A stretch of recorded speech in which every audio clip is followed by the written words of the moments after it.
সবাইকে সুপ্রভাত। আমি অপর্ণা আজকে চলে এসেছি আরও একটা ভ্লগ নিয়ে। অনেক দিন ধরে কিন্তু বৃষ্টিটা পড়ছে।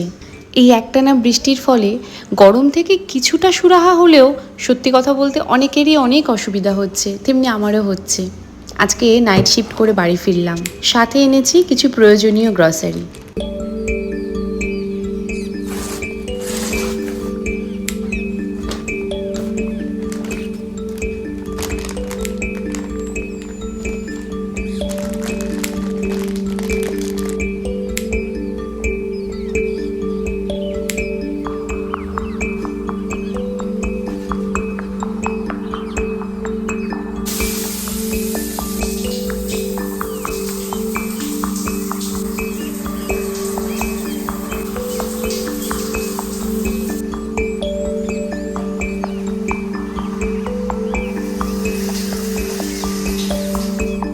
আফটার শাওয়ার অনেকটা ফ্রেশ লাগছে নিজেকে। আগের দিন রাতে যেহেতু সারা রাত জেগেছিলাম, ওর জন্য বলতে পারো প্রচণ্ড খিদে পেয়েছে এই মুহূর্তে, আর চোখে অনেকটা ঘুম।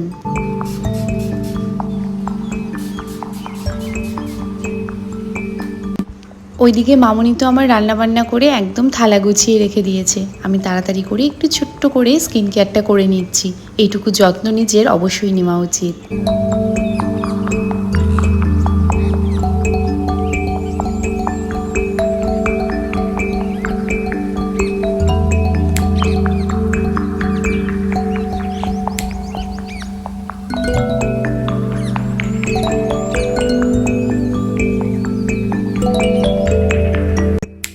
আফটার লাঞ্চ আমার ভীষণভাবে সুইট ক্রেভিংস হচ্ছিল, তাই একটুখানি এখানে মুভি দেখতে দেখতে খেয়ে নিচ্ছি এই চকলেট।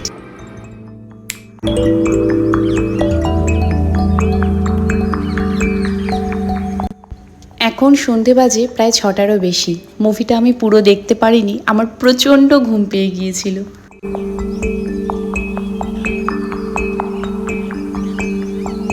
আমি যতটুকু জানি, আমরা ছোটোবেলায় শুনেছি যে একটা রাত্রি জাগলে নাকি আগামী 7টা দিন ঘুমোতে হয়, এবং সেই 7 দিনের ঘুমেও নাকি ওই এক রাতের ঘাটতি পূরণ হয় না।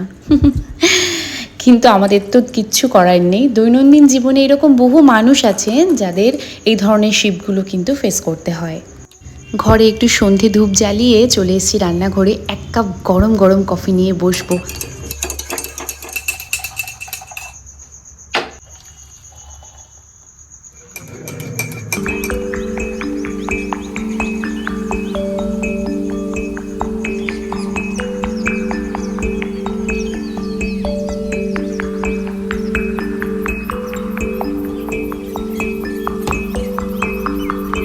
বিশ্বাস করো, এই সন্ধেটা আমি যেদিন যেদিন পাই না, এই মি টাইমটা আমি ভীষণভাবে এনজয় করি।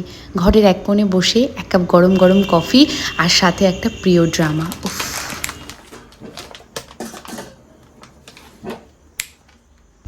যেদিন আমি এই সময়টুকু বাড়ি থাকি ভীষণভাবে আর্লি ডিনার করতে পছন্দ করি। এখন 7:30 বাজে। আমি আজকে বানাবো হোয়াইট সস পাস্তা। প্রথমে সবজিগুলোকে কেটে নিয়েছি, আর এখন আমি এই যে সুজির পাস্তা নিয়েছি, এটাকে জলে ফুটিয়ে একদম বয়েল করে নিচ্ছি। পুরো রান্নাটায় যা যা ব্যবহার করব আমি সব কিছু কিন্তু ভিডিওতে টেক্সট করে দিয়েছি। তোমরা আস্তে আস্তে আমার রান্নাটা দেখো আর এনজয় করো।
বিশ্বাস করো জাস্ট না ইয়াম্মি হয়েছিল পাস্তাটা, একদম ইয়াম্মি। আমার মন পুরো ভরে গেছে আর পেটও। তো চলো আজকে এইটুকুই ভিডিওটা রইলো। আগামী দিনে তোমাদের সঙ্গে আবার দেখা হবে। তোমরা সবাই ভালো থেকো, সুস্থ থেকো, টাটা।